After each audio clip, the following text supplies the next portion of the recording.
আসসালামু আলাইকুম, নূরজাহানস কুকিং রুমে সবাইকে স্বাগতম। এটা কি কচু আপনারা কে কে চিনেন? আমরা এটারে পঞ্চমুখী কচু নামে চিনি। কচুটা কি টাটকা দেখছেন না, একবারে তাজা। কচুর ওজন প্রায় 3 কেজির উপরে আছে। এনাই পরিমাণ মতো কচু কাটি লইছে, লইয়ে কিন্তু সুন্দর করে ছোট ছোট করে গোল গোল করে কাটি লই আলুর মতো। আজকে এই কচু দিয়ে মুরগির মাংস দিয়ে রাঁধি। কে কে খাইছেন না এইভাবে কমেন্টে জানাবেন। আর এখন তো শীতকালে কচু ভরপুর পাওয়া যায়। একবার যায় যে খান নাই, একবার রান্না করে খাইছেন। এই কচু দিয়ে মাছ দিয়ে যেরকম মজা, মুরগির গোস্ত দিয়ে এরকম মজা, গরু মাংস দিয়েও খাওয়ানো যায়। আর চামড়ার না কেন মোটা করে হালাই লইছি, নইলে গলা চুলকাইতে হারে। আনায় একটা সুন্দর করে চলি লইছি, লইয়ান যে সাইজে লইম আর কি ওই সাইজ মতো ছোট ছোট করে টুকরা করে লইছি। আবার একবারে ছোট করতেন না, নাহলে কচু গলি যাবে। কচু তো একবারে টাটকা। আপনারা যারা আর এই চ্যানেল সাবস্ক্রাইব করেন না, সাবস্ক্রাইব করবেন, লাইক দিবেন, শেয়ার করবেন আর পাশে থাকবেন। কচুকে নাড়ান কাট হয়ে গেছে, চানের সুন্দর করে গোল গোল করে কাটে নিছে। আর এনে নিছে মুরগির মাংস, একেবারে টাটকা দোয়ানেতে আনি লইছে। চামড়া হালাই নেই, চামড়া শুদ্ধা দিয়ে, তাহলে তরকারি খাইতে মজা লাগে। এনাই কিন্তু সুন্দর করে কাটিলে রানের পিসকার নাস্তা রাখছি। আর কিন্তু ছোট ছোট করে তো কাটিলে একেবারে ছোটো করতেন না, কচু যেই দিয়ে যখন রান্না। আর ব্রয়লার মুরগাতে না বড় বড় পিস করলে ভালো লাগে না। এই যে এরকম বেশি ছোট না বেশি বড় না, মিডিয়াম করে আনাই সবগুলো কাটি লইছি। লই আনে কিন্তু আমি ভালো করে ধুই লইছি। আগে দিয়ে 2-3 দোয়া দিছি, অনেক শেষ দোয়া ভালো করে চিপে হানি হালাই তারপরে লই। হানি বেশি হানি শুদ্ধ উঠাইলে হানি বাড়বে। চিপি চিপি সুন্দর করে হানি জড়াই তারপরে গোস্ত কিন্তু ধুই লইছি। আর গোস্ত দেওয়া শেষ, অনায় যে কচু কিন্তু কাটি লইছি সুন্দর করে, কচু কিন্তু ভালো করে ধুই লই। অনেকে আছে কচু দইলে হাত চুলকে, আর লাগে কচু খাইতে চায় না। যাতাকে হাত চুলকে হাতারাও পলিথিন বান্ধিলেন। আর এই কচু হাত চুলকে না, গলাও ধরে না। অনায় সুন্দর করে কচু কিন্তু ভালো করে ধুই লই। একবার এরম করে আপনারা খাইছেন? আমরা তো খাইছি, ঘরের সবাই এক বেলায় শেষ হয়ে গেছে। কচু কিনে ব্যাগ কিনা সুন্দর করে দোন হয়ে গেছে। একের কচু ভালো করে দোন লাগবে না, কষ থায়। আর গোস্ত কিন্তু সুন্দর করে দোন হয়ে গেছে। অনেক গোস্তের মধ্যে দিছে হলুদের গুঁড়া আর দিমা পরিমাণ মতো লবণ দিয়ে কিন্তু ভালো করে মায় রাখা দিব 10 মিনিটের মতো। গোস্ত রান্ধার আগে দিয়ে যদি মায়ের রাখা যায়, গোস্তের টেস্ট ভালো আসে আর খাইতেও ভালো লাগে, কারণ নুন হলুদ ভিতরে ভালো করে ঢুকে। একেবারে সুন্দর করে কিনা করে ভালো করে মাইকেল যান গোস্তের ভিতরে ভিতরে মশলা হাঁদাই যায়। এগিনা রান মান হয়ে গেছে, এগিনা সাইডে থুই দিন দিয়ে নাই কচু কিনা হলুদ আর লবণ দিয়ে কিন্তু তারা ভালো করে মাইলে। কচু যেন হানি না থাক, সুন্দর করে একটা চালের মধ্যে ধুই রাখছে, সান একটু হানি নেই। হানি থাকলে কচুর মধ্যে লবণ আর হলুদ ভালো করে লাগতো না। নিয়ে কিন্তু তারা ভালো করে মায় সাইডে রাই দিন।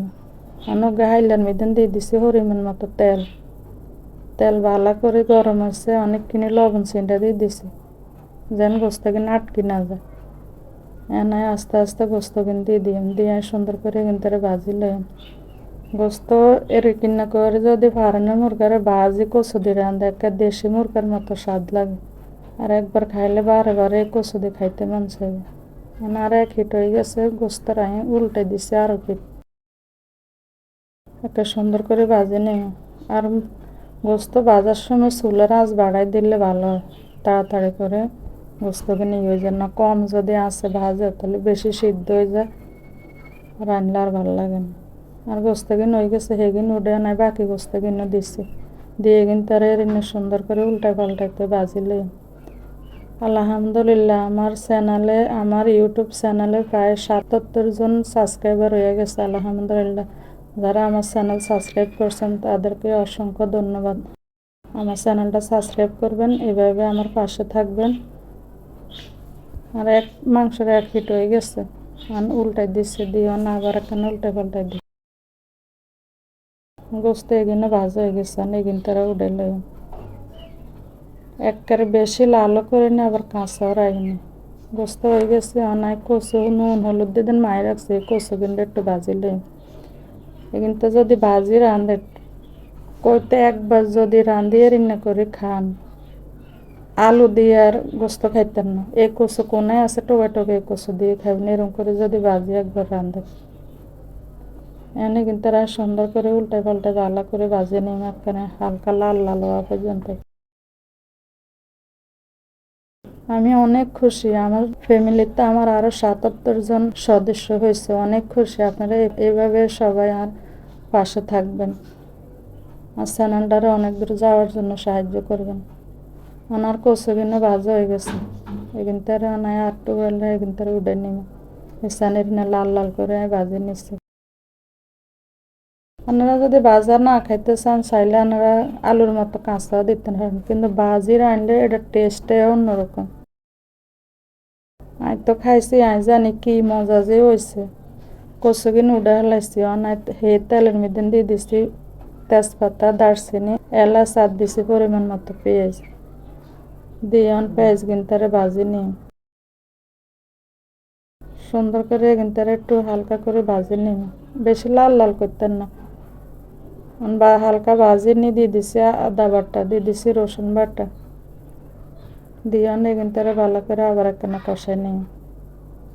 কারণ তরকারি হলুদ রসুন আদার গন্ধ যাওয়ান পর্যন্ত কিন্তু কষাই আর কিন্তু সুন্দর করে কষানো হয়ে গেছে। তেল ছাড়ে দিছে, অনাই পরিমাণ মতো একখানা হানি দিয়ে দিন, হানি দিয়ে আবার একখানা ভালো করে লাড়ি চাইলে নিচে দিতেন মশলা লাগে গেছে সেগুলো উঠে লইছে লইয়ান দিছে পরিমাণ মতো লবণ, ওখানে বাজ্যিত তো লবণ দেওয়া আছে, অল্প করে লবণ দিছে হলুদের গুঁড়া দিছি মরিচের গুঁড়া, জাল যে যেরকম খান ওরকম দিয়ে একটু লাড়ি ছাড়ি আন দিয়ে দিছি ধনিয়ার গুঁড়া দিয়ে কিন্তু ভালো করে আবার মিশাইলে চানার মশলা কি সুন্দর কষা নিয়ে গেছে, একে তেল ছাড়ি দিছে। অনায় ভাজি রাখা গোস্ত কিন্তু দিয়ে কিন্তু ভালো করে মশলার লগে করে ভালো করে লাড়ি ছাড়ি লই। কতদিন ধরে ভিডিও দিতে পারি না, ঠান্ডা জ্বর শরীরও ভালো না। মাংস কিন্তু ভাজা হয়ে গেছে, দিয়ে দিছি ভাজি রান্না কচু কিন দিয়ে কচু আর গোস্ত মিলে একটা মশলার লগে লাড়ি ছাড়ি লই। দিয়ে দিছি অল্প একটু গোলমরিচের গুঁড়া, যারা বেশি জাল খান হেরা দিন। আমার মনে হয় তরকারির মধ্যে একটু গোলমরিচের গুঁড়া দিলে তরকারির স্বাদ দ্বিগুণ বাড়ে যায়, সুন্দর একটা গ্রান হয়। একবারে ভালো করে আলু গোস্ত মশলা লগে একবারে ভালো করে দেন কষাই লইছে, তেল মশলা তেল সমান সমান হয়ে গেছে। দিয়ে দিছি পরিমাণ মতো হানি আর এই গোস্ত কিনা একবারে বেশিও শুকনো শুকনো করতেন না আবার জলও রাখতেন না। আর কচু তরকারিতে এনে একটু জল বেশি দেন লাগে, জল দিয়ে আমি 5 মিনিটের মধ্যে কিন্তু ভালো করে ঢাকি দিয়েছে, ঢাকনা উঠে আনা আবার একখানা লাড়ি ছেড়ে দিই। সান কালার যে কি সুন্দর আইছে, ক্যামেরা তো অত বোঝা যায় না, কিন্তু যখন আমি রাঁধছি এত সুন্দর কালার আইছে। লাড়ি ছাড়ি আবার একখানা দিছি ঢাকনা দি 10 মিনিট ধরে ঢাকনা কান্ডা আবার উঠাইছি, উঠে আবার একখানা লাড়ি ছাড়ি দিই। কচু কিনা একটা সুন্দর সিদ্ধ হয়ে গেছে, দেখছেন না অনেক সুন্দর মতো হয়ে গেছে। উঠানোর আগে একটু গরম মশলার গুঁড়া দিয়ে দিছি, দিয়ে আবার ভালো করে লাড়ি ছাড়ি কিন্তু মিশিয়ে দিছি। গরম মশলার গুঁড়াটা উঠানোর আগে দিয়ে দিবেন, দিয়ে 2 মিনিট রাখছি চুলা। এই না এত মজা হয়েছে, এত মজা। একবার যদি বাড়িতে রান্না করে খাইছেন বারবার মন চাইবে এমনি খালি রাঁধি খাইতেন। আমার চ্যানেলটা সাবস্ক্রাইব করেন, পাশে থাকবেন, আমার জন্য সবাই দোয়া করবেন।